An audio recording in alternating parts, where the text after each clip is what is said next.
Hello everyone. ഈ വീഡിയോയിൽ നമ്മൾ ഡിസ്കസ് ചെയ്യുന്ന ടോപ്പിക് മെട്രോളജി. മെട്രോളജിയിൽ നമുക്ക് ഇമ്പോർട്ടൻ്റ് ആയിട്ട് മെട്രോളജിയുടെ ബേസിക്സ്, ഡിഫറെൻറ്റ് മെഷറിംഗ് മെത്തേഡ്സിൻ്റെ ക്ലാസിഫിക്കേഷൻസ്, ഡിഫറെൻറ്റ് മെഷറിംഗ് ഇൻസ്ട്രുമെൻറ്റിൻ്റെ ക്ലാസിഫിക്കേഷൻസ്, ഇമ്പോർട്ടൻ്റ് മെഷറിംഗ് ഇൻസ്ട്രുമെൻറ്റ്സ്, ഇത്രയും കാര്യങ്ങളാണ് നമുക്ക് ഈ ടോപ്പിക്കിൽ ഡിസ്കസ് ചെയ്യാനുള്ളത്. അപ്പോൾ എന്താ മെട്രോളജി, അല്ലെങ്കിൽ എന്താണ് മെട്രോളജി എന്നുള്ള ടേം മീൻ ചെയ്യുന്നത്? ഈ മെട്രോളജി എന്നുള്ള ടേം വരുന്നത് മെഷർ എന്ന മീനിങ് വരുന്ന ഒരു ഗ്രീക്ക് വേർഡിൽ നിന്നാണ്. അപ്പോൾ മെഷർമെൻറ്റുമായിട്ട് റിലേറ്റഡ് ആണ് മെട്രോളജി എന്ന് പറയുന്നത്. മെട്രോളജി എന്ന് പറയുന്നത് മെഷർമെൻറ്റ് അല്ലെങ്കിൽ മെഷറിംഗ് പ്രോസസ്സുമായിട്ട് റിലേറ്റഡ് ആണ്. അപ്പോൾ എന്താ മെഷറിംഗ് പ്രോസസ്സ് എന്ന് അല്ലെങ്കിൽ മെഷർമെൻറ്റ് എന്ന് പറയുന്നത്? നമുക്കറിയാം, ഏതൊരു ഒബ്ജക്റ്റിനെയും അല്ലെങ്കിൽ എന്തിനേയും നമുക്ക് മനസ്സിലാവുന്ന തരത്തിൽ എക്സ്പ്രസ് ചെയ്യണമെങ്കിൽ അതിനെ നമ്പേഴ്സിൻ്റെ ടേംസിൽ എക്സ്പ്രസ് ചെയ്യണം, അല്ലെങ്കിൽ ഒരു ക്വാണ്ടിറ്റേറ്റീവ് ഇൻഫർമേഷൻ ആയിട്ട് എക്സ്പ്രസ് ചെയ്താലാണ് നമുക്ക് അത് മനസ്സിലാവുള്ളൂ. അപ്പോൾ അങ്ങനെ ഒരു ഒബ്ജക്റ്റിനെ അല്ലെങ്കിൽ ഒരു പ്രോപ്പർട്ടീനെ നമ്പേഴ്സിന്റെ ടേംസിൽ എക്സ്പ്രസ് ചെയ്യുന്ന അല്ലെങ്കിൽ ഒരു ക്വാണ്ടിറ്റേറ്റീവ് ഇൻഫർമേഷൻ ആയിട്ട് എക്സ്പ്രസ് ചെയ്യുന്ന പ്രോസസ്സിനെയാണ് നമ്മൾ മെഷർമെന്റ് എന്ന് പറയുന്നത്.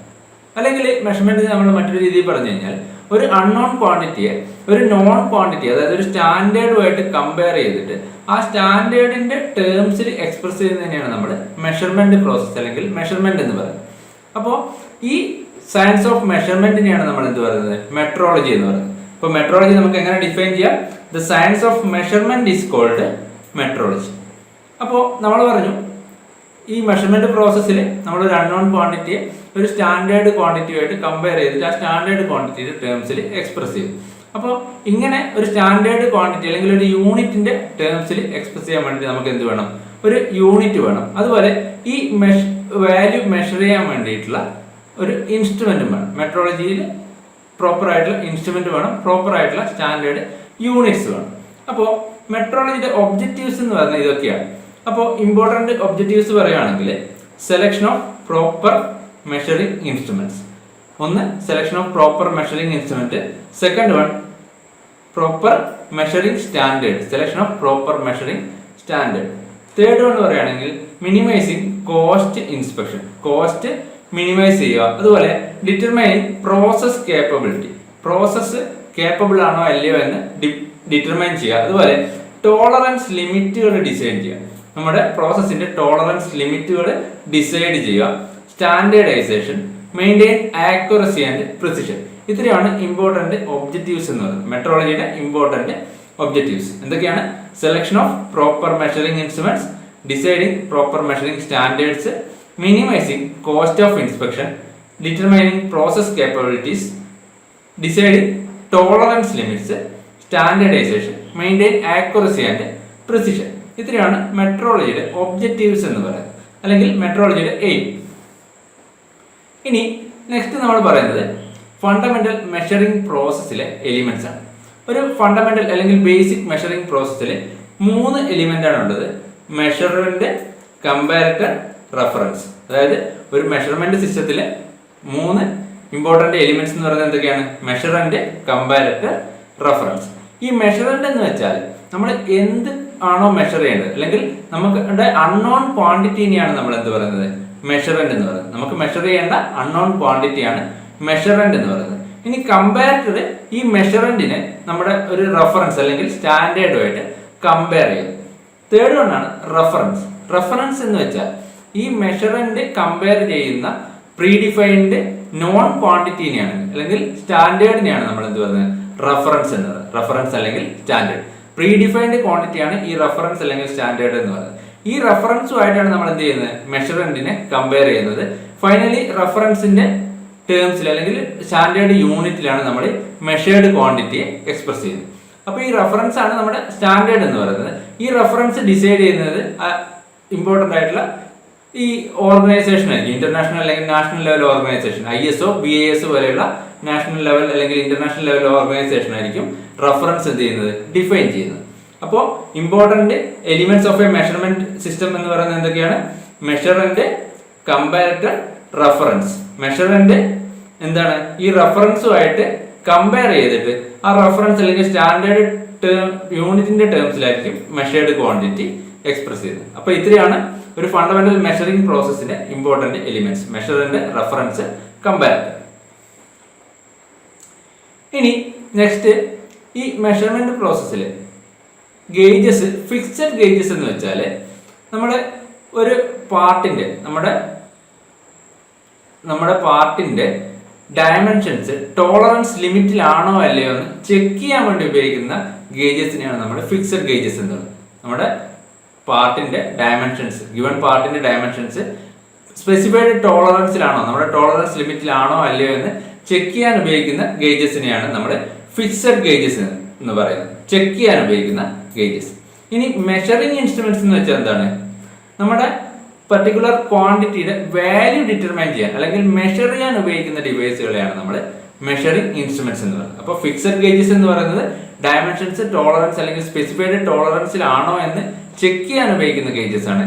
മെഷറിംഗ് ഇൻസ്ട്രുമെന്റ്സ് എന്ന് പറയുന്നത് ആ ക്വാണ്ടിറ്റിയുടെ വാല്യൂ ഡിറ്റർമൈൻ ചെയ്യാൻ അല്ലെങ്കിൽ മെഷർ ചെയ്യാൻ ഉപയോഗിക്കുന്ന ഡിവൈസ് ആണ്. ഇനി നെക്സ്റ്റ് നമ്മൾ പറയുന്നത് ക്യാരക്ടറിസ്റ്റിക്സ് ഓഫ് മെഷർമെന്റ് സിസ്റ്റം. നമ്മൾ ഒരു പർട്ടിക്കുലർ മെഷർമെന്റ് ആപ്ലിക്കേഷൻസിൽ ഒരു പർട്ടിക്കുലർ ഇൻസ്ട്രുമെന്റ് ഡിസൈഡ് ചെയ്യുന്നത് അതിന്റെ പെർഫോമൻസ് ക്യാരക്ടറിസ്റ്റിക്സിനെ ബേസ് ചെയ്തിട്ടാണ്. അപ്പോൾ ഈ പെർഫോമൻസ് ക്യാരക്ടറിസ്റ്റിക്സിനെ നമുക്ക് രണ്ടായിട്ട് ക്ലാസിഫൈ ചെയ്യാം: സ്റ്റാറ്റിക് ക്യാരക്ടറിസ്റ്റിക്സും ഡൈനാമിക് ക്യാരക്ടറിസ്റ്റിക്സും. സ്റ്റാറ്റിക് ക്യാരക്ടറിസ്റ്റിക്സ് എന്ന് പറയുമ്പോൾ അവിടെ മെഷറിംഗ് ക്വാണ്ടിറ്റി കോൺസ്റ്റന്റ് ആയിരിക്കും, അല്ലെങ്കിൽ മെഷറിംഗ് ക്വാണ്ടിറ്റി എന്തായിരിക്കും? അൺവേരിയിങ് ആയിരിക്കും. അങ്ങനെയുള്ള കണ്ടീഷൻസിൽ നമ്മൾ കൺസിഡർ ചെയ്യുന്ന ഇൻസ്ട്രുമെന്റ്സിന്റെ പെർഫോമൻസ് ക്യാരക്ടറിസ്റ്റിക്സിനെയാണ് നമ്മൾ സ്റ്റാറ്റിക് ക്യാരക്ടറിസ്റ്റിക്സ് എന്ന് പറയുന്നത്. മെഷറിംഗ് ക്വാണ്ടിറ്റി കോൺസ്റ്റന്റ് ആണെങ്കിൽ അല്ലെങ്കിൽ അൺവേരിയിങ് ആണെങ്കിൽ അങ്ങനെയുള്ള മെഷർമെന്റ്സിനെ മെഷർ ചെയ്യാൻ യൂസ് ചെയ്യുന്ന ഡിവൈസിന്റെ ക്യാരക്ടറിസ്റ്റിക്സ് ആണെന്ത്, അല്ലെങ്കിൽ ഇൻസ്ട്രുമെന്റ്സിന്റെ ക്യാരക്ടറിസ്റ്റിക്സിനെയാണ് നമ്മൾ സ്റ്റാറ്റിക് ക്യാരക്ടറിസ്റ്റിക്സ് എന്ന് പറയുന്നത്. ഇനി മെഷറിംഗ് ക്വാണ്ടിറ്റി വേരിയിങ് ആണെങ്കിൽ, മെഷറിംഗ് ക്വാണ്ടിറ്റി കോൺസ്റ്റന്റ് അല്ല, അത് ടൈമിനനുസരിച്ച് വേരി ചെയ്യുന്നുണ്ടെങ്കിൽ ആ കേസിൽ ഡിവൈസിന്റെ അല്ലെങ്കിൽ ഇൻസ്ട്രുമെന്റ്സിന്റെ പെർഫോമൻസ് ക്യാരക്ടറിസ്റ്റിക്സിനെയാണ് നമ്മൾ ഡൈനാമിക് ക്യാരക്ടറിസ്റ്റിക്സ് എന്ന് പറയുന്നത്. വേരി ചെയ്യുന്ന ക്വാണ്ടിറ്റീസ് മെഷർ ചെയ്യുന്ന ഇൻസ്ട്രുമെന്റ്സിനെ ഡിഫൈൻ ചെയ്യുന്ന ക്യാരക്ടറിസ്റ്റിക്സ് ആണ് എന്ത്? Dynamic characteristics. ഇനി നെക്സ്റ്റ് നമ്മൾ പറയുന്നത് ഇതിൽ ഇമ്പോർട്ടൻ്റ് ആയിട്ടുള്ള ഇൻസ്ട്രുമെന്റ് ക്യാരക്ടറിസ്റ്റിക്സ് ആണ്. ഒന്ന് ആക്യുറസി. എന്താണ് ആക്യുറസി എന്ന് പറയുന്നത്?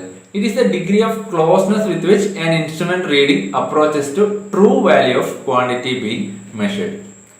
True value മെഷേർഡ് ക്വാണ്ടിറ്റിയും തമ്മിലുള്ള ഡിഗ്രി ഓഫ് ക്ലോസ്നെസ്സിനെയാണ് നമ്മൾ എന്ത് പറയുന്നത്? ആക്യുറസി എന്ന് പറയുന്നത്. അതായത് ട്രൂ വാല്യൂ എന്ന് മെഷേർഡ് വാല്യൂ എത്രമാത്രം ക്ലോസ് ആണ്, ട്രൂ വാല്യൂയോട് മെഷേർഡ് വാല്യൂ എത്രമാത്രം ക്ലോസ് ആണ് എന്ന് പറയുന്നതിനെയാണ് നമ്മൾ ആക്യുറസി എന്ന് പറയുന്നത്. ഇനി നെക്സ്റ്റ് പ്രിസിഷൻ. എന്താ പ്രിസിഷൻ എന്ന് വെച്ചാൽ it is the degree of agreement of repeated measurements of a quantity made by using same method under similar condition. Same method similar conditions നമ്മൾ റിപ്പീറ്റഡ് ആയിട്ടുള്ള മെഷർമെന്റ്സ് ചെയ്യുമ്പോൾ ഈ മെഷേർഡ് ഔട്ട്പുട്ടുകൾ അല്ലെങ്കിൽ മെഷേർഡ് വാല്യൂസ് തമ്മിലുള്ള ഡിഗ്രി ഓഫ് ക്ലോസ്നെസ്സിനെയാണ് നമ്മൾ precision എന്ന് പറയുന്നത്. ആക്യുറസി എന്ന് പറയുന്നത് എന്താണ്? ട്രൂ വാല്യൂ മെഷേർഡ് വാല്യൂ തമ്മിലുള്ള ഡിഗ്രി ഓഫ് ക്ലോസ്നെസ് ആണ്. പ്രിസിഷൻ എന്ന് പറയുന്നത് റിപ്പീറ്റഡ് മെഷർമെന്റ്സിലെ മെഷേർഡ് വാല്യൂസ് തമ്മിലുള്ള ഡിഗ്രി ഓഫ് ക്ലോസ്നെസ്സിനാണ്. നമുക്ക് ഈ ഫിഗർ നോക്കിക്കഴിഞ്ഞാൽ ഈ ആക്യുറസിയും പ്രിസിഷനും തമ്മിലുള്ള കൺസെപ്റ്റ് കൃത്യമായിട്ട് മനസ്സിലാവും. ആദ്യത്തെ ഫിഗറിൽ നോക്കുക, ഈ റെഡ് കളറിൽ കാണിച്ചിരിക്കുന്നതാണ് ടാർഗറ്റ്, സ്റ്റാറിൽ കാണിച്ചിരിക്കുന്നതാണ് നമ്മുടെ മെഷേർഡ് വാല്യൂസ്. ഇതിൽ ടാർഗറ്റിൽ നിന്നും മെഷേർഡ് വാല്യൂസ് എന്ത് ചെയ്യുന്നുണ്ട്? വളരെയധികം ഡീവിയേറ്റ് ചെയ്യുന്നുണ്ട്. അതായത് ടാർഗറ്റും മെഷേർഡ് വാല്യൂയും ക്ലോസ് അല്ല. അപ്പൊ നമുക്ക് എന്ത് പറയാം? അത് ലോ ആക്യുറസി ആണെന്ന് പറയാം. അതുപോലെ ഓരോരോ മെഷേർഡ് വാല്യൂവും തമ്മിലുള്ള ക്ലോസ്നെസ് എന്താണ്? കുറവാണ്. അതായത് ഓരോരോ മെഷേർഡ് വാല്യൂസ് തമ്മിലുള്ള ഡീവിയേഷൻസും വളരെ കൂടുതലാണ്. അപ്പോൾ അത് ലോ പ്രിസിഷൻ എന്ന് പറയും. അപ്പൊ ഈ കേസിൽ നമുക്ക് എന്ത് പറയാം? Low accuracy and low precision എന്ന് പറയും. ഇനി സെക്കൻഡ് കേസ് കൺസിഡർ ചെയ്യുകയാണെങ്കിൽ ഇവിടെ ടാർഗറ്റിൽ നിന്നും മെഷേർഡ് വാല്യൂസ് എന്ത് ചെയ്യുന്നുണ്ട്? ഡീവിയേറ്റ് ചെയ്യുന്നുണ്ട്. പക്ഷെ മെഷേർഡ് വാല്യൂസ് എല്ലാം തമ്മിൽ വളരെ ക്ലോസ് ആണ്.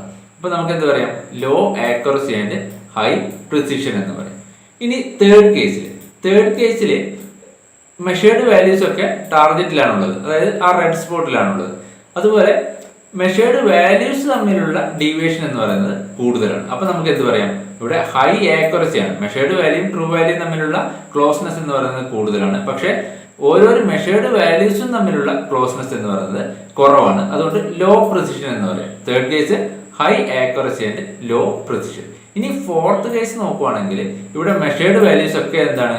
ടാർഗറ്റിലാണുള്ളത്. അതായത് മെഷേർഡ് വാല്യൂസ് ട്രൂ വാല്യൂവിന് വളരെയധികം ക്ലോസ് ആയിട്ടാണുള്ളത്. അതുപോലെ എല്ലാ മെഷേർഡ് വാല്യൂസ് തമ്മിൽ എന്താണ്? വളരെയധികം ക്ലോസ് ആണ്. അപ്പൊ നമുക്ക് എന്ത് പറയാം?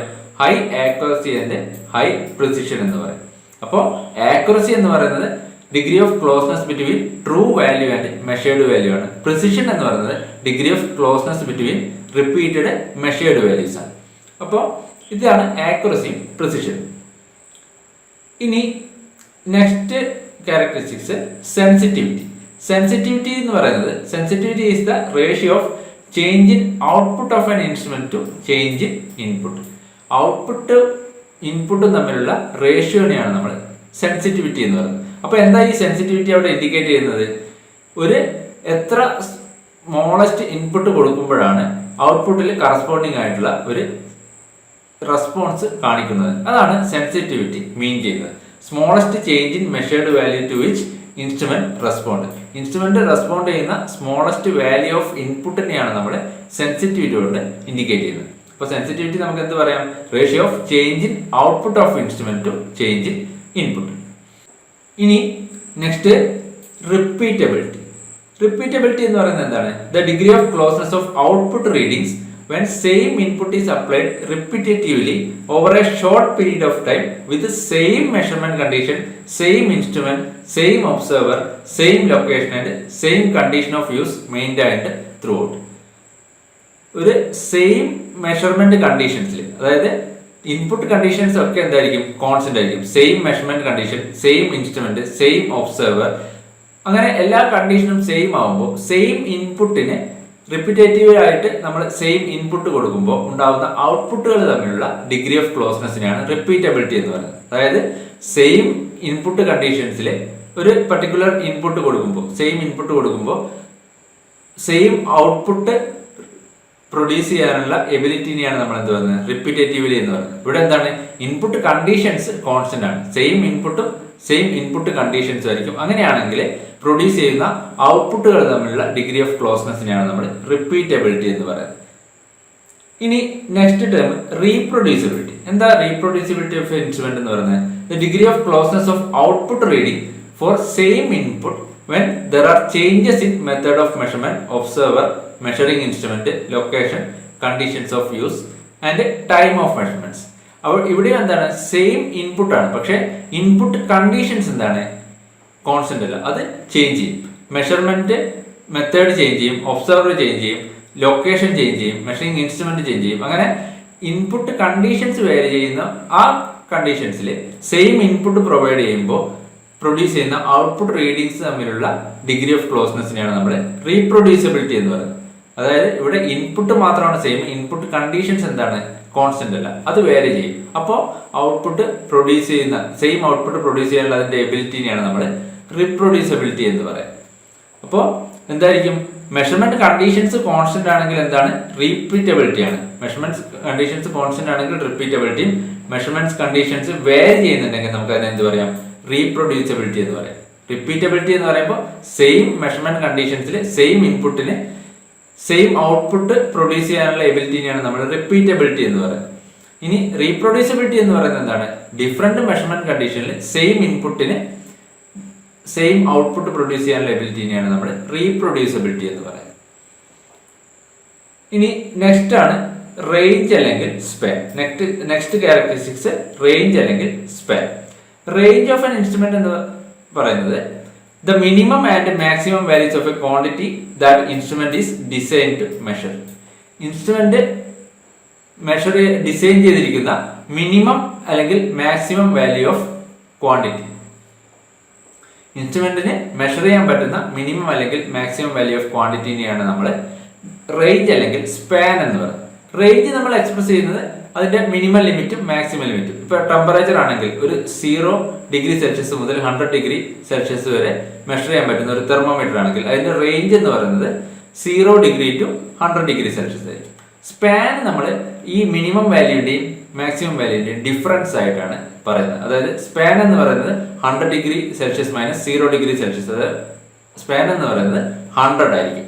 നമ്മുടെ റേഞ്ച് പറയുന്നത് മിനിമം ലിമിറ്റും മാക്സിമം ലിമിറ്റും ആയിട്ടാണ്. സ്പാൻ പറയുന്നത് അതിന്റെ ഡിഫറൻസ് ആയിട്ടാണ്. മിനിമം ലിമിറ്റിന്റെയും മാക്സിമം ലിമിറ്റിന്റെയും ഡിഫറൻസ് ആയിട്ടാണ് സ്പാൻ പറയുന്നത്. അപ്പോൾ റേഞ്ച് എന്ന് പറയുന്നത് എന്താണ്? ഒരു ഇൻസ്ട്രുമെന്റ് ഡിസൈൻ ചെയ്തിരിക്കുന്ന അല്ലെങ്കിൽ ഒരു ഇൻസ്ട്രുമെന്റ് മെഷർ ചെയ്യാൻ പറ്റുന്ന minimum and maximum value of ക്വാണ്ടിറ്റിനെയാണ് നമ്മൾ റേഞ്ച് അല്ലെങ്കിൽ സ്പാൻ എന്ന് പറയുന്നത്. ഇനി നെക്സ്റ്റ് ഹിസ്റ്ററിസിസ്.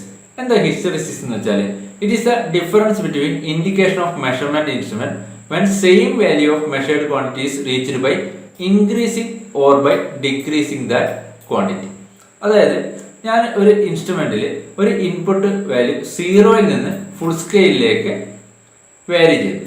അപ്പോൾ ഒരു പർട്ടിക്കുലർ ഇൻപുട്ടിന് എനിക്കൊരു ഔട്ട്പുട്ട് വാല്യൂ കിട്ടും. ഒരു പർട്ടിക്കുലർ ഇൻപുട്ടിന് കറസ്പോണ്ടിങ് ആയിട്ടുള്ള ഒരു ഔട്ട്പുട്ട് വാല്യൂ കിട്ടും. ഇനി തിരിച്ച് ആ ഇൻസ്ട്രുമെന്റ് ഫുൾ സ്കെയിലിൽ നിന്ന് 0-ലേക്ക് വാരി ചെയ്യുമ്പോൾ സെയിം ഇൻപുട്ടിന് വേറൊരു ഔട്ട്പുട്ട് ആയിരിക്കും കിട്ടുന്നത്. അപ്പോൾ ഈ രണ്ട് ഔട്ട്പുട്ടുകൾ തമ്മിലുള്ള സെയിം ഇൻപുട്ടിന് കിട്ടുന്ന രണ്ട് ഔട്ട്പുട്ടുകൾ തമ്മിലുള്ള ഡിഫറൻസിനെയാണ് നമ്മൾ എന്ത് പറയുന്നത്? ഹിസ്റ്ററിസിസ് എന്ന് പറയുന്നത്. അതായത് ഒന്ന് ഇൻക്രീസിങ് ഓർഡറിൽ ചെയ്യുമ്പോൾ ഇൻപുട്ടിന് കറസ്പോണ്ടിങ് ആയിട്ടുള്ള ഒരു ഔട്ട്പുട്ട് കിട്ടും. തിരിച്ച് ഡിക്രീസിങ് ഓർഡറിൽ ചെയ്യുമ്പോൾ സെയിം ഇൻപുട്ടിന് കറസ്പോണ്ടിങ് ആയിട്ട് മറ്റൊരു ഔട്ട്പുട്ട് കിട്ടും. ഇത് തമ്മിലുള്ള ഡിഫറൻസിനെയാണ് നമ്മൾ എന്ത് പറയുന്നത്? ഹിസ്റ്ററിസിസ് എറർ അല്ലെങ്കിൽ ഹിസ്റ്ററിസിസ് എന്ന് പറയുന്നത്. Next dead zone. Dead zone എന്ന് വെച്ചാൽ it is the largest changes of input quantity for which there is no output. അതായത് ഒരു പർട്ടിക്കുലർ ഇൻപുട്ട് വരെ ഔട്ട്പുട്ടിൽ ചില സമയത്ത് എന്തുണ്ടാവില്ല, റെസ്പോൺസ് കാണിക്കില്ല. ആ ഒരു ലാർജസ്റ്റ് ക്വാണ്ടിറ്റി ഓഫ് ഇൻപുട്ടിനെയാണ് നമ്മൾ എന്ത് പറയുന്നത്? ഡെഡ് സ്പേസ് അല്ലെങ്കിൽ ഡെഡ് സോൺ എന്ന് പറയുന്നത്. ഔട്ട്പുട്ടിൽ ചേഞ്ച് കാണിക്കാത്ത largest changes in input quantity change ചെയ്യുന്നുണ്ടാവും, ഔട്ട്പുട്ടിൽ എന്തുണ്ടാവില്ല, റെസ്പോൺസ് ഉണ്ടാവില്ല. അപ്പോൾ ഔട്ട്പുട്ടിൽ ചേഞ്ച് കാണിക്കാത്ത ലാർജസ്റ്റ് ചേഞ്ചസ് ഇൻ ഇൻപുട്ടിനെയാണ് നമ്മൾ എന്ത് പറയുന്നത്? ഡെഡ് സോൺ എന്ന് പറയുന്നത്. ഈ ഒരു റീജിയനെയാണ് നമ്മുടെ ഡെഡ് സോൺ എന്ന് പറയുന്നത്. ഇനി നെക്സ്റ്റ് ക്യാരക്ടറിസ്റ്റിക്സ് ഡ്രിഫ്റ്റ്. ഡ്രിഫ്റ്റ് എന്ന് വെച്ചാൽ the gradual shift in output over a period of time where input variable does not change. Input വേരിയബിളിൽ ചേഞ്ച് ഉണ്ടാകുന്നില്ല, പക്ഷെ ഒരു ഓവർ ഓഫ് പീരീഡ് ഓഫ് ടൈമിൽ എന്തുണ്ടാവും? ഔട്ട്പുട്ട് വേരിയബിൾ ഒരു പർട്ടിക്കുലർ എമൗണ്ട് ഷിഫ്റ്റ് ചെയ്യുന്നതിനെയാണ് നമ്മൾ ഡ്രിഫ്റ്റ് ഓഫ് ആൻ ഇൻസ്ട്രുമെന്റ് എന്ന് പറയുന്നത്. അതായത് നമ്മുടെ ഇൻസ്ട്രുമെന്റ് കാലിബ്രേറ്റ് ചെയ്യുന്ന കണ്ടീഷനും ഇൻസ്ട്രുമെന്റ് ഓപ്പറേറ്റ് ചെയ്യുന്ന കണ്ടീഷനും തമ്മിൽ ഡിഫറൻസ് ഉണ്ടാവാം. Mechanical vibrations, change in temperature, അതുപോലെ ഇലക്ട്രിക് ഫീൽഡ്, മാഗ്നറ്റിക് ഫീൽഡ് ഒക്കെ കൊണ്ട് ഇതിൽ ചേഞ്ചസ് ഉണ്ടാവും. അപ്പോൾ നമ്മുടെ സെയിം ഇൻപുട്ട് ആണെങ്കിൽ കൂടെ ഔട്ട്പുട്ട് ഒരു പർട്ടിക്കുലർ എമൗണ്ട് ഷിഫ്റ്റ് ചെയ്യും. ഓവർ എ പീരീഡ് ഓഫ് ടൈമിൽ ഒരു പർട്ടിക്കുലർ എമൗണ്ട് ഷിഫ്റ്റ് ചെയ്യും. ഈ ഒരു ഫിനോമിനെയാണ് നമ്മൾ എന്ത് പറയുന്നത്? ഡ്രിഫ്റ്റ് എന്ന് പറയുന്നത്. അല്ലെങ്കിൽ ഈ ഒരു ക്യാരക്ടറിസ്റ്റിക്സിനെയാണ് നമ്മൾ ഡ്രിഫ്റ്റ് എന്ന് പറയുന്നത്. അപ്പോൾ എന്താണ് അവിടെ? സെയിം ഇൻപുട്ട് വാല്യൂവിന് ഡിഫറെന്റ് ടൈംസിൽ എന്താണ് ഇൻസ്ട്രുമെന്റ്സ് ഡിഫറെന്റ് ഔട്ട്പുട്ട് ആയിരിക്കും പ്രൊഡ്യൂസ് ചെയ്യുന്നത്, അല്ലെങ്കിൽ സെയിം റീഡിങ് അത് റീപ്രൊഡ്യൂസ് ചെയ്യുന്നില്ല. അതിനെയാണ് നമ്മൾ ഡ്രിഫ്റ്റ് എന്ന് പറയുന്നത്. അപ്പോൾ ഈ ഡ്രിഫ്റ്റ് മെയിനായിട്ട് മൂന്നായിട്ട് ക്ലാസിഫൈ ചെയ്യാം. സീറോ ഡ്രിഫ്റ്റ്, സ്പാൻ ഡ്രിഫ്റ്റ് അല്ലെങ്കിൽ sensitivity drift, combined drift. Zero ഡ്രിഫ്റ്റിന്റെ കേസിലാണെങ്കിൽ ഹോൾ ഔട്ട്പുട്ട് എന്തായിരിക്കും? ഒരു പർട്ടിക്കുലർ എമൗണ്ട് ഷിഫ്റ്റ് ചെയ്യും. ഹോൾ ഔട്ട്പുട്ട് എന്ത് ചെയ്യും? ഒരു പർട്ടിക്കുലർ എമൗണ്ട് ഷിഫ്റ്റ് ചെയ്യുന്നതിനാണ് നമ്മൾ സീറോ ഡ്രിഫ്റ്റ് എന്ന് പറയുന്നത്. ഇനി സെൻസിറ്റിവിറ്റി ഡ്രിഫ്റ്റ് അല്ലെങ്കിൽ സ്പാൻ ഡ്രിഫ്റ്റ് എന്ന് പറയുന്നത് ഇവിടെ ഡ്രിഫ്റ്റ് ഷിഫ്റ്റ് ചെയ്യുന്നത് എന്തായിരിക്കും? ഔട്ട്പുട്ടിന്റെ ഷിഫ്റ്റ് ചെയ്യുന്നത് ഗ്രാജുവൽ ആയിട്ടായിരിക്കും ഇൻക്രീസ് ചെയ്യുന്നത്. ഔട്ട്പുട്ട് ഷിഫ്റ്റ് ചെയ്യുന്നത് ഗ്രാജുവൽ ആയിട്ട് ഇൻക്രീസ് ചെയ്യും. ഇനി ഇത് രണ്ടും തമ്മിലുള്ള കോമ്പിനേഷനാണ് നമ്മൾ കമ്പൈൻഡ് ഡ്രിഫ്റ്റ് എന്ന് പറയുന്നത്. സീറോ ഡ്രിഫ്റ്റിന്റെയും സ്പാൻ ഡ്രിഫ്റ്റിന്റെയും കമ്പൈൻഡ് ഫോമിനെയാണ് നമ്മൾ കമ്പൈൻഡ് ഡ്രിഫ്റ്റ് എന്ന് പറയുന്നത്. അപ്പോൾ ഡ്രിഫ്റ്റ് എന്ന് വെച്ചാൽ എന്താണ്? Gradual shift in output over a period of time when input does not change. അപ്പോൾ ഇത്രയൊക്കെയാണ് മെഷറിംഗ് ഇൻസ്ട്രുമെന്റ്സിന്റെ ഇമ്പോർട്ടന്റ് ആയിട്ടുള്ള പെർഫോമൻസ് ക്യാരക്ടറിസ്റ്റിക്സ്. ഇനി നെക്സ്റ്റ് എറർ ഇൻ മെഷർമെന്റ്സ്. നമുക്കറിയാം ഒരു മെഷർമെന്റിൽ എറർ എന്ന് പറയുന്നത് എന്താണ്? Difference between measured value and true value. True value measured value തമ്മിലുള്ള ഡിഫറൻസിനെയാണ് നമ്മൾ എന്ത് പറയുന്നത്? എറർ എന്ന് പറയുന്നത്. ഈ എറേഴ്സിനെ നമുക്ക് മെയിൻ ആയിട്ടും രണ്ട് തരത്തിൽ ക്ലാസിഫൈ ചെയ്യാം. സിസ്റ്റമാറ്റിക് എററും റാൻഡം എറർ. ഇങ്ങനെ രണ്ടായിട്ട് ക്ലാസിഫൈ ചെയ്യാം, systematic error and random error. ഇതിൽ സിസ്റ്റമാറ്റിക് എറർ എന്ന് പറയുന്നത് ഒരു ഫിക്സഡ് എമൗണ്ട്, ട്രൂ വാല്യൂ ഒരു ഫിക്സഡ് എമൗണ്ട് ഡീവിയേറ്റ് ചെയ്യുന്ന ടൈപ്പ് എറേഴ്സിനെയാണ് നമ്മൾ സിസ്റ്റമാറ്റിക് എറർ എന്ന് പറയുന്നത്. A type of error that deviate by a fixed amount from true value of measurement. True value ഒരു ഫിക്സഡ് എമൗണ്ട് ഡീവിയേറ്റ് ചെയ്യുന്ന ടൈപ്പ് എറർ. ഇത് സാധാരണ എക്സ്പെരിമെന്റൽ മിസ്റ്റേക്സ് കൊണ്ടുണ്ടാകുന്ന എറേഴ്സ് ആയിരിക്കും. അതായത് ഇൻസ്ട്രുമെന്റ്സിൽ നിന്നായിരിക്കും കൂടുതലും ഈ ടൈപ്പ് എറേഴ്സ് വരുന്നത്. സിസ്റ്റമാറ്റിക് എറർ എന്താണ്? നമുക്ക് എലിമിനേറ്റ് ചെയ്യാൻ പറ്റും, കൺട്രോൾ ചെയ്യാൻ പറ്റും. സിസ്റ്റമാറ്റിക് എറർ നമുക്ക് മാഗ്നിറ്റ്യൂഡും ഡയറക്ഷൻ എന്ത് ചെയ്യാൻ പറ്റും? കൺട്രോൾ ചെയ്യാൻ പറ്റുന്ന എററാണ്. അപ്പോൾ ഇതെന്താണ്? കൺട്രോളബിൾ ആയിട്ടുള്ള എറേഴ്സിനെയാണ് നമ്മൾ സിസ്റ്റമാറ്റിക് എറർ എന്ന് പറയുന്നത്. അപ്പോൾ എത്രമാത്രം സിസ്റ്റമാറ്റിക് എറർ നമ്മൾ മിനിമൈസ് ചെയ്യുന്നു അത്രമാത്രം ആക്യുറേറ്റ് ആണ് നമ്മുടെ മെഷർമെന്റ് എന്ന് പറയാം. സിസ്റ്റമാറ്റിക് എറർ എത്രമാത്രം മിനിമൈസ് ചെയ്യുന്നു അത്രമാത്രം ആക്യുറേറ്റ് ആണ് എന്ന് നമുക്ക് പറയാം. അപ്പോൾ ഇതാണ് സിസ്റ്റമാറ്റിക് എറർ എന്ന് പറയുന്നത്. ഇവിടെ എന്തായിരിക്കും, ട്രൂ വാല്യൂയിൽ നിന്ന് ഒരു ഫിക്സഡ് എമൗണ്ട് ഡീവിയേറ്റ് ചെയ്യുന്ന ടൈപ്പ് എറേഴ്സ് ആയിരിക്കും. അതുകൊണ്ട് തന്നെ ഇങ്ങനെ ഫിക്സഡ് എമൗണ്ട് ഡീവിയേറ്റ് ചെയ്യുന്നതുകൊണ്ട് തന്നെ നമുക്കൊരു സ്റ്റാറ്റിസ്റ്റിക്കൽ ടൂൾ അല്ലെങ്കിൽ സ്റ്റാറ്റിസ്റ്റിക്കൽ മെത്തേഡ് വെച്ചിട്ട് നമുക്ക് എന്ത് ചെയ്യാൻ പറ്റില്ല, സിസ്റ്റമാറ്റിക് എറർ ഡിറ്റർമൈൻ ചെയ്യാൻ പറ്റില്ല, എലിമിനേറ്റ് ചെയ്യാൻ പറ്റില്ല. അതുകൊണ്ട് തന്നെ എന്താണ്, റിപ്പീറ്റേറ്റീവ് ആയിട്ടുള്ള മെഷർമെന്റ്സ് കാരണവും നമുക്ക് സിസ്റ്റമാറ്റിക് എറർ അവോയ്ഡ് ചെയ്യാൻ പറ്റില്ല. അപ്പോൾ സിസ്റ്റമാറ്റിക് എറർ എന്ന് പറയുന്നത് എന്താണ്, ഒരു ഫിക്സഡ് എമൗണ്ട് ഓഫ് എറർ ആണ്, അത് കൺട്രോളബിൾ ആയിട്ടുള്ള ടൈപ്പ് എറർ ആണ്. മെയിനായിട്ട് സിസ്റ്റമാറ്റിക് എറേഴ്സിന്റെ റീസൺ എന്ന് പറയുന്നത് കാലിബ്രേഷൻ എറേഴ്സ് കൊണ്ട് സിസ്റ്റമാറ്റിക് എറർ ഉണ്ടാവാം. അതുപോലെ ആംബിയന്റ് കണ്ടീഷൻസ് കാരണം, ആംബിയന്റ് കണ്ടീഷൻസിൽ ഉണ്ടാകുന്ന ചേഞ്ച് കാരണം സിസ്റ്റമാറ്റിക് എറർ ഉണ്ടാവാം. പിന്നെ അവോയ്ഡബിൾ ആയിട്ടുള്ള എറേഴ്സ്, അതായത് ഡാറ്റ എറർ, പാരലാക്സ് എറർ, റീഡിങ്ങിൽ ഉണ്ടാകുന്ന എറർ, ഇതൊക്കെ കൊണ്ട് സിസ്റ്റമാറ്റിക് എറർ ഉണ്ടാവും. അപ്പോൾ സിസ്റ്റമാറ്റിക് എററിന്റെ കാര്യത്തിൽ നമ്മൾ ഓർത്തു വെക്കേണ്ടത് അത് ഒരു ഫിക്സഡ് എമൗണ്ട് ഓഫ് എറർ ആണ്, കൺട്രോൾ ചെയ്യാനും എലിമിനേറ്റ് ചെയ്യാനും പറ്റുന്ന ടൈപ്പ് എറേഴ്സിനെയാണ് നമ്മൾ സിസ്റ്റമാറ്റിക് എറർ എന്ന് പറയുന്നത്. ഇനി next one random error. Random error എന്ന് പറയുമ്പോൾ പേര് പോലെ തന്നെ റാൻഡംലി ഒക്കർ ചെയ്യുന്ന എറേഴ്സിനെയാണ് നമ്മൾ റാൻഡം എറർ എന്ന് പറയുന്നത്. ഇത് അൺഅവോയ്ഡബിൾ എറർ ആണ്, നമുക്ക് എന്ത് ചെയ്യാൻ പറ്റില്ല, എലിമിനേറ്റ് ചെയ്യാൻ പറ്റില്ല. റാൻഡം എറർ നമുക്ക് എലിമിനേറ്റ് ചെയ്യാൻ പറ്റാത്ത ടൈപ്പ് എറേഴ്സ് ആണ് റാൻഡം എറർ. ഇതിന്റെ കോഴ്സ് നമുക്ക് കൃത്യമായിട്ട് എന്ത് ചെയ്യാൻ പറ്റില്ല, ഡിസൈഡ് ചെയ്യാൻ പറ്റില്ല. അതുകൊണ്ട് തന്നെ ഇത് എലിമിനേറ്റ് ചെയ്യാൻ പറ്റില്ല. പക്ഷേ റാൻഡം എറർ നമുക്ക് എന്ത് ചെയ്യാൻ പറ്റും, മിനിമൈസ് ചെയ്യാൻ പറ്റും. അതായത് റിപ്പീറ്റേറ്റീവ് ആയിട്ടുള്ള റീഡിങ്സ് എടുത്തുകൊണ്ട് അല്ലെങ്കിൽ ട്രയലിന്റെ നമ്പർ ഇൻക്രീസ് ചെയ്തുകൊണ്ട് നമുക്ക് എന്ത് ചെയ്യാൻ പറ്റും, റാൻഡം എറർ മിനിമൈസ് ചെയ്യാൻ പറ്റും. ഇത് സാധാരണഗതിയിൽ നോർമൽ അല്ലെങ്കിൽ ഗോസിയൻ ഡിസ്ട്രിബ്യൂഷനിലായിരിക്കും ഉണ്ടാവുക. റാൻഡം എറർ നോർമൽ അല്ലെങ്കിൽ ഗോസിയൻ ഡിസ്ട്രിബ്യൂഷനിലാണ് ഉണ്ടാവുക. അതുകൊണ്ട് തന്നെ നമുക്കൊരു സ്റ്റാറ്റിസ്റ്റിക്കൽ മെത്തേഡ് ഉപയോഗിച്ചിട്ട് റാൻഡം എറർ ഡിറ്റർമൈൻ ചെയ്യാനും അത് മിനിമൈസ് ചെയ്യാനും പറ്റും. അപ്പോൾ റാൻഡം എറർ നോക്കുവാണെങ്കിൽ ഇതുപോലെയാണ് ഉണ്ടാവുക, ഈ കർവിൽ കൊടുത്തതുപോലെ. ഇവിടെ എന്താണ്, നമ്പർ ഓഫ് ട്രയൽസ് ഇൻക്രീസ് ചെയ്യുമ്പോൾ നമുക്ക് ഈ റാൻഡം എററിന്റെ മാഗ്നിറ്റ്യൂഡ് എന്ത് ചെയ്യാൻ പറ്റും, മിനിമൈസ് ചെയ്യാൻ പറ്റും. നമ്പർ ഓഫ് ട്രയൽസ് ഇൻക്രീസ് ചെയ്ത് കഴിഞ്ഞാൽ, അതായത് റിപ്പീറ്റേറ്റീവ് ആയിട്ട് റീഡിങ്സ് എടുക്കുമ്പോൾ നമുക്ക് റാൻഡം എറർ മിനിമൈസ് ചെയ്യാൻ പറ്റും. അപ്പോൾ ഇത്രയും കാര്യങ്ങൾ ഇവിടെ ഓർത്ത് നോക്കുക. സിസ്റ്റമാറ്റിക് എറർ എന്ന് പറയുന്നത് ഒരു ഫിക്സഡ് എമൗണ്ട് ഓഫ് എറർ ആണ്, അത് കൺട്രോളബിൾ ആണ്, നമുക്ക് എന്ത് ചെയ്യാൻ പറ്റും, മിനിമൈസ് ചെയ്യാനും പറ്റും. റാൻഡം എറർ എന്ന് പറയുന്നത് റാൻഡംലി ഒക്കർ ചെയ്യുന്ന എറർ ആണ്, അത് അൺഅവോയ്ഡബിൾ അല്ലെങ്കിൽ എലിമിനേറ്റ് ചെയ്യാൻ പറ്റാത്ത ടൈപ്പ് എറർ ആണ് റാൻഡം എറർ. ഇനി next classification of method of measurements. Different quantities measure ചെയ്യാൻ വേണ്ടി നമ്മൾ ഡിഫറെന്റ് മെഷർമെന്റ് ടെക്നിക്സ് ആണ് യൂസ് ചെയ്യുന്നത്. അപ്പോൾ നമുക്ക് മെഷർമെന്റ് ടെക്നിക്സിനെ ഇമ്പോർട്ടൻ്റ് ആയിട്ട് രണ്ടായിട്ട് ക്ലാസിഫൈ ചെയ്യാം, ഡയറക്റ്റ് മെഷർമെന്റും ഇൻഡയറക്റ്റ് മെഷർമെന്റ്. ഡയറക്റ്റ് മെഷർമെന്റ് എന്ന് വെച്ചാൽ വാല്യൂ ഓഫ് ക്വാണ്ടിറ്റി, നമുക്ക് മെഷർ ചെയ്യേണ്ട ക്വാണ്ടിറ്റിയുടെ വാല്യൂ ഡയറക്റ്റ് ആയിട്ട് ഒബ്റ്റെയിൻ ചെയ്യുന്ന ടൈപ്പ് മെഷർമെന്റിനാണ് ഡയറക്റ്റ് മെഷർമെന്റ് എന്ന് പറയുന്നത്. അതായത് ഇവിടെ നമ്മളൊരു അൺനോൺ ക്വാണ്ടിറ്റി നോൺ ക്വാണ്ടിറ്റി അല്ലെങ്കിൽ സ്റ്റാൻഡേർഡുമായിട്ട് ഡയറക്റ്റ്ലി കമ്പയർ ചെയ്തിട്ട് നമുക്ക് അൺനോൺ ക്വാണ്ടിറ്റിയുടെ വാല്യൂ ഡയറക്റ്റ് ആയിട്ട് കിട്ടുകയാണ് ചെയ്യുന്നത്. ഇങ്ങനെയുള്ള ടൈപ്പ് മെത്തേഡ് ഓഫ് മെഷർമെന്റിനെയാണ് നമ്മൾ ഡയറക്റ്റ് മെഷർമെന്റ് എന്ന് പറയുന്നത്. അതായത് the value of quantities obtained directly by comparing unknown with standard. സ്റ്റാൻഡേർഡുമായിട്ട് കമ്പയർ ചെയ്തിട്ട് നമുക്ക് എന്ത് കിട്ടും, അൺനോൺ ക്വാണ്ടിറ്റി ഡയറക്റ്റ് ആയിട്ട് കിട്ടും. അതായത് നമ്മളൊരു സ്റ്റീൽ റൂൾ വെച്ചിട്ട് ഒരു ലെങ്ത് മെഷർ ചെയ്യുന്നു, അപ്പോൾ നമുക്ക് എന്ത് കിട്ടും, ലെങ്ത് ഡയറക്റ്റ് ആയിട്ട് കിട്ടും. അല്ലെങ്കിൽ ഒരു പ്രൊട്രാക്ടർ വെച്ചിട്ട് ഒരു ആംഗിൾ മെഷർ ചെയ്യുന്നു, അവിടെയൊക്കെ എന്താണ്, ഡയറക്റ്റ് ആയിട്ട് നമുക്ക് വാല്യൂ കിട്ടുവാണ്, അൺനോൺ ക്വാണ്ടിറ്റിയുടെ വാല്യൂ കിട്ടുവാണ്. അങ്ങനെയുള്ള ടൈപ്പ് മെഷർമെന്റിനെയാണ് നമ്മൾ ഡയറക്റ്റ് മെഷർമെന്റ് എന്ന് പറയുന്നത്. ഇനി next one indirect measurement. Indirect measurement എന്ന് പറയുമ്പോൾ ഇവിടെ നമുക്ക് ഡയറക്റ്റ് ആയിട്ട് അൺനോൺ ക്വാണ്ടിറ്റി നമ്മൾ മെഷർ ചെയ്യുകയല്ല ചെയ്യുന്നത്. നമ്മൾ ഡിഫറെന്റ് പാരാമീറ്റേഴ്സ് കണ്ടുപിടിച്ചിട്ട് ആ പാരാമീറ്റേഴ്സിനെ എന്തെങ്കിലും ഒരു മാത്തമാറ്റിക്കൽ ഫോർമുല അല്ലെങ്കിൽ മാത്തമാറ്റിക്കൽ റിലേഷൻസ് യൂസ് ചെയ്തിട്ടാണ് നമ്മുടെ അൺനോൺ ക്വാണ്ടിറ്റി കണ്ടുപിടിക്കുന്നത്. അതായത് ഇപ്പോൾ ഒരു എക്സാമ്പിൾ പറയുകയാണെങ്കിൽ മാസ് ഡെൻസിറ്റി നമുക്ക് കണ്ടുപിടിക്കണമെങ്കിൽ നമ്മൾ സാധാരണഗതിയിൽ മാസും വോളിയവും കണ്ടുപിടിച്ചിട്ട് അതിന്റെ റേഷ്യോ എടുക്കുമ്പോൾ നമുക്ക് എന്ത് കിട്ടും, mass density of A substance കിട്ടും. ഇങ്ങനെ ഇൻഡയറക്റ്റ് ആയിട്ട് കണ്ടുപിടിക്കുന്നതിനെയാണ് നമ്മൾ ഇൻഡയറക്റ്റ് മെത്തേഡ് എന്ന് പറയുന്നത്. ഇവിടെ എന്താണ്, ഒരു മാത്തമാറ്റിക്കൽ ഫോർമുല നമ്മൾ യൂസ് ചെയ്യുന്നുണ്ടാവും. ഡയറക്റ്റ് മെത്തേഡിൽ നമ്മൾ എന്താണ്, ഡയറക്റ്റ് വാല്യൂ കിട്ടുകയാണ്, അവിടെ നമുക്ക് മാത്തമാറ്റിക്കൽ ഫോർമുലയോ അല്ലെങ്കിൽ മാത്തമാറ്റിക്കൽ റിലേഷൻ ഒന്നുമില്ല. പക്ഷെ ഇവിടെ എന്താണ്, നമുക്കൊരു ഇൻഡയറക്റ്റ് ആയിട്ട് മറ്റുള്ള പാരാമീറ്റേഴ്സ് കണ്ടുപിടിച്ചിട്ട് അത് ഒരു മാത്തമാറ്റിക്കൽ റിലേഷൻസ് യൂസ് ചെയ്തിട്ടാണ് നമ്മൾ അൺനോൺ ക്വാണ്ടിറ്റി കണ്ടുപിടിക്കുന്നത്. അപ്പോൾ ഇതാണ് ഇമ്പോർട്ടൻ്റ് ആയിട്ടുള്ള രണ്ട് ടൈപ്പ് മെത്തേഡ് ഓഫ് മെഷർമെന്റ്സ്. ഇനി നെക്സ്റ്റ് നമ്മൾ പറയുന്നത് ക്ലാസിഫിക്കേഷൻ ഓഫ് മെഷറിംഗ് ഇൻസ്ട്രുമെന്റ്സ്. നമുക്ക് ഈ മെട്രോളജി എന്നുള്ള ടോപ്പിക്കിൽ വളരെ ഇമ്പോർട്ടൻ്റ് ആയിട്ട് കുറച്ച് മെഷറിംഗ് ഇൻസ്ട്രുമെന്റ്സ് പഠിക്കാനുണ്ട്. നമ്മൾ ആദ്യം അതിന്റെ ക്ലാസിഫിക്കേഷൻ ആണ് പറയുന്നത്. ഫംഗ്ഷനെ ബേസ് ചെയ്തിട്ട് മെഷറിംഗ് ഇൻസ്ട്രുമെന്റ്സിനെ നമുക്ക് length measuring instruments, angle measuring instruments, geometrical form checking instruments, surface finish checking instruments, ഇങ്ങനെ നാലായിട്ട് തിരിക്കാം. Length measuring instruments, angle measuring instruments, geometrical form checking instruments, surface finish checking instrument.